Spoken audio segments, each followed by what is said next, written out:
जिन्होंने कार सेवकों की मौत का जश्न मनाया, जिन्होंने कहा कि मैंने 16 मरवा दिए थे, इससे ज्यादा मैं क्या कर सकता था, वो आकर जब पीड़ा की बात करते हैं तो साफ समझ में आ जाता है कि रावण की तरह कोई राक्षस साधु का वेश बनाकर आकर भरमाने का प्रयास कर रहा है। अपने बारे में कह रहे हैं, अपने बारे में कह रहे हैं। तो दोस्तों आप सबका स्वागत है फिर से एक घमासान डिबेट के अंदर, जिसके अंदर हैं सुधांशु त्रिवेदी जी, समाजवादी पार्टी के अनुराग भदौरिया जी। याद है ना वो नई नई वीडियोस बना रहे थे वो। तो जैसा कि आप जानते हैं महाकुंभ के अंदर जो भगदड़ हुई है उसके ऊपर राजनीति चल रही है अभी भी, बहुत कैड़ी वाली। ये नहीं कि भाई आप लोग आए मदद करें, जो हुआ है बिल्कुल हुआ है, उस पर कैसे सुधार सकते हैं उस चीज़ पर आए, पर ये एक दूसरे पर आरोप मढ़ रहे हैं।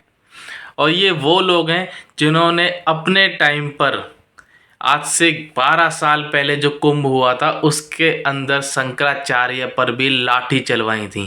ये वो लोग हैं और ये लोग ज्ञान दे रहे हैं कि कैसे हिंदुत्व खराब हो रहा है, हिंदुत्व बदनाम हो रहा है, सनातन धर्म बदनाम हो रहा है। और क्या कुछ खास हुआ इस डिबेट के अंदर, चलिए आइए देखते हैं।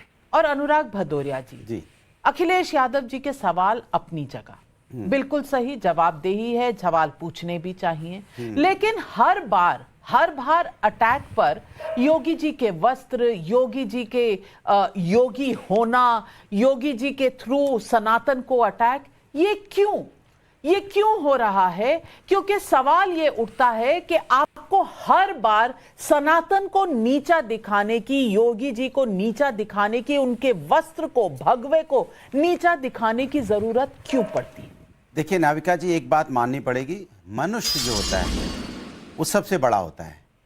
हमें पीड़ा है, अगर वहाँ पे श्रद्धालुओं की मौतें हुई हैं तो हमें पीड़ा होगी। भारतीय जनता पार्टी को नहीं हो तो नहीं हो, सनातनी है, हिंदू हैं, वो बेचारे उनकी वहाँ पे मौत हो गई और आप कहेंगे पीड़ा ना हो? होगी पीड़ा, बिल्कुल होगी। हाथरस में लोगों को, जैसे हाथरस में भी जब घटना हुई थी पीड़ा हुई थी, और होगी पीड़ा, क्यों नहीं होगी?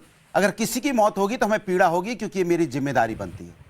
मैं तो कहूँगा कि भारतीय जनता पार्टी के नेता बिल्कुल सही कह रहे थे, सनातन को बदनाम करने की साजिश है, बिल्कुल है। क्योंकि ये लोग जो ये बातें कह रहे हैं, इन्हीं के राज्य में, इन्हीं के प्रशासन में, इन्हीं के सरकार में हमारे श्रद्धालुओं की मौत हुई है। ये जिम्मेदारी लेने से बच रहे हैं, इनको जिम्मेदारी लेनी चाहिए। और उसमें चीख भी रहे हैं, चिल्ला भी रहे हैं, उसमें षड्यंत्र खड़यंत्र पता नहीं क्या क्या खोज रहे हैं। अरे हमारे अपने लोग चले गए, वो बेचारे आई कार्ड लेके घूम रहे हैं कि मेरे पिताजी गायब हो गए, किसी की मां नहीं मिल रही है, किसी के लोग अपने परिवारजनों को खोजने में लगे हैं, और आप यहाँ पे राजनीति कर रहे हैं बैठ के। राजनीति भारतीय जनता पार्टी कर रही है, और जिस तरह की राजनीति आपको देखने को मिल रही है, ये मनुष्य धर्म को नहीं अपना रहे, ये सनातन की बात नहीं करते। सनातन तो प्रेम की भाषा बोलता है, सनातन तो जोड़ने की बात करता है, सनातन तो पूरे विश्व को अपनाने की बात करता है। सनातन कब कहता है कि आप बुराई करो? सनातन कब कहता है कि आप नफरत की बात करो? ये हमेशा एक नफरत की बात करते हैं। मैं बार बार हम कुंभ के मुद्दे को उठा रहे हैं, कुंभ के मुद्दे पे बोल रहे हैं। सरकार कहां है वो लोग जिनकी वजह से ये हुआ है? उन पे एफआईआर क्यों नहीं हुई अभी तक? जो अधिकारी वहां पे, ये मैं नहीं कह रहा हूं, नंद किशोर, इनके गुजर, इनके एमएलए, वो भी सवाल उठा रहे हैं कि भाई जो अधिकारी जिम्मेदार है उन पे कार्रवाई क्यों नहीं हुई? अभी किसी, मैं आपसे नाविका जी बोलता हूं, अभी किसी स्कूल, कॉलेज, यूनिवर्सिटी या किसी जगह भी कोई घटना हो जाती है तो एफआईआर तुरंत हो जाएगी।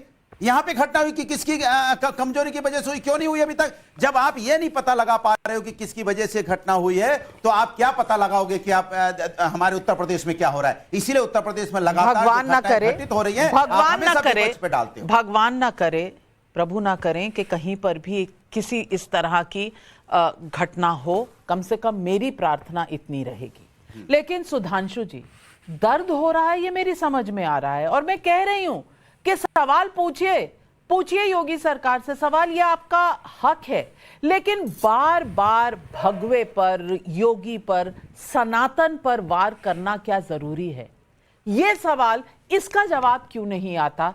सुधांशु जी, आज इसकी भी जवाबदेही होनी चाहिए। देखिए, अनुराग जी ने जो पीड़ा की बात कही, तो जरा मैं उस पीड़ा की मीमांसा कर देता हूं।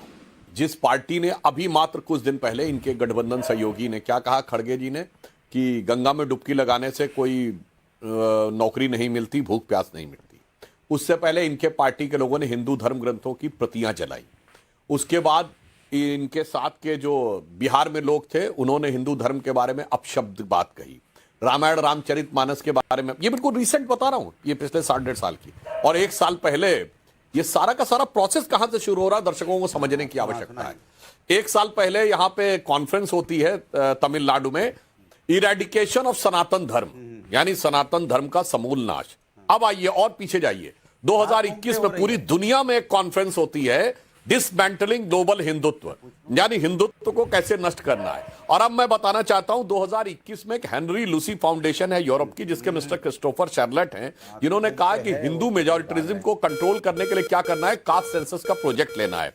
इसके लिए उनको कई लाख डॉलर की सहायता मिलती है, और ये वो वाटरशेड पीरियड है। 2020 से पहले आप राहुल गांधी का कोई बयान नहीं दिखाएंगे कि जातिगत जनगणना की बात करें, और उसके बाद ही जो लोग हिंदू धर्म का समूल नाश और हिंदू धर्म को डिसमेंटल करना और वो अभद्र भाषा, वायरस और HIV जाने क्या क्या बोलते थे, वो जब पीड़ा की बात कहते हैं तो दर्शकों को समझ में आता कि इनको पीड़ा हो रही है या प्रसन्नता हो रही है, या इनको मौका नजर आ रहा उसमें, ये संवेदना हो रही है या संतुष्टि हो रही है। साफ समझ में आता है पूरी पृष्ठभूमि देख के, क्योंकि डे 1 से आज तक इन्होंने कुंभ को लेकर और यहां तक राम मंदिर की प्राण प्रतिष्ठा हो, कोई हिंदू धर्म से जुड़ा विषय हो तो इन्होंने सिर्फ हिकारत और सिर्फ नफरत और केवल लेट डाउन करने के अलावा कोई कार्य नहीं किया। और मैं ये भी बता देना चाहता हूं भदौरिया जी को, उस दिन मौनी अमावस्या के दिन 8 करोड़ लोग थे। ये ह्यूमन हिस्ट्री की डॉक्यूमेंटेड हिस्ट्री में, from Abraham Isaac to Moses and Mesopotamia, जरा एक कोई जगह बता दीजिएगा जब 8 करोड़ लोग एक जगह पे हों।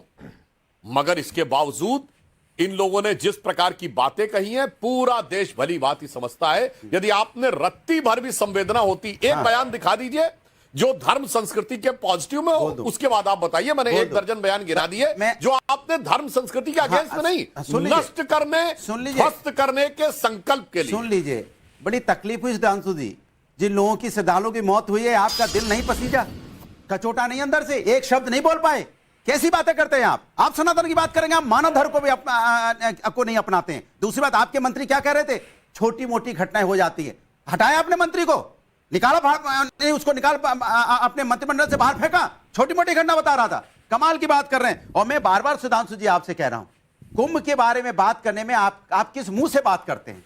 आप जो श्रद्धालुओं की मौत हुई, आप कह रहे हो 8 करोड़ लोग तो आपने गिन लिए, बट जिन लोगों की वहां पे मौतें हुई हैं, कितने लोगों की मौतें हुई, उसको आंकड़ा देने में आपको कितने घंटे लग जाते हैं, ये बताइए मुझे। मैं आपसे पूछना चाहता हूं, 8 करोड़ लोग तो आप गिन लेते हो, क्या सिस्टम है जिससे आप गिन लेते हो? लेकिन जो लोगों की मौतें हुई, जो हमारे आपके बीच में चले गए श्रद्धालु, उनके बारे में बताने में आपकी जीभ कपने लगती है, उनके बारे में बताने के लिए आपको घंटों लग जाते हैं। कैसी बातें करते हैं आप? मानव धर्म को अपमानित करते हैं, धर्म के नाम पे सनातन को आप मानते नहीं है। सनातन मानते तो आप कम से कम श्रद्धालुओं की बात करते, आप श्रद्धालुओं के बारे में बोलना नहीं चाहते जिनकी मौत हुई है। जवाब सुन लीजिए सुधांशु जी।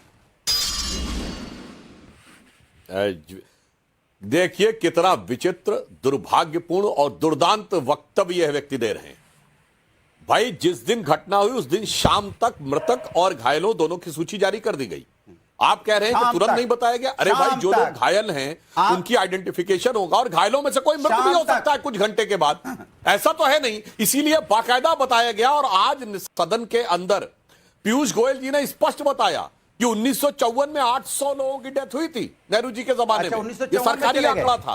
राजीव गांधी जी के जमाने में 200 लोगों की डेथ हुई थी, और आपके जमाने में 42 लोगों की डेथ हुई थी। इसलिए मैं ये नहीं कह रहा हूं, मगर मैं कह रहा हूं, मैं आज की बात बता रहा हूं। आज की बताइए, मत करिए, कुंभ हजारों साल अरे आज 1954 में क्यों चले गए, आज मौत हुई है, मगर मैंने आपसे क्यों नहीं तैयार है? एक बयान बता दीजिए जो आपने आज का बता भाई, एक लाइन बोलने दीजिए। आप बोल रहे तो मैंने डिस्टर्ब नहीं किया। मेरे भाई, जिन्होंने कार सेवकों की मौत का जश्न मनाया, जिन्होंने कहा कि मैंने 16 मरवा दिए थे, इससे ज्यादा मैं क्या कर सकता था, वो आकर जब पीड़ा की बात करते हैं तो साफ समझ में आ जाता है कि रावण की तरह कोई राक्षस साधु का वेश बनाकर आकर भरमाने का प्रयास कर रहा है। अपने बारे में कह रहे हैं, अपने बारे में कह रहे हैं।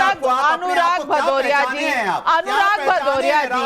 राहुल गांधी ने जवाब नहीं मांगा, लेकिन यहाँ तहसीन पूनावाला कांग्रेस को रिप्रेजेंट कर रहे हैं, तो बोलने का मौका तो दे दीजिए। मैं पूछना चाह रही हूँ, इतनी पीड़ा अखिलेश जी को हो रही है, इतनी पीड़ा समाजवादी पार्टी को हो रही है, क्या राहुल गांधी सवाल नहीं उठा सकते थे?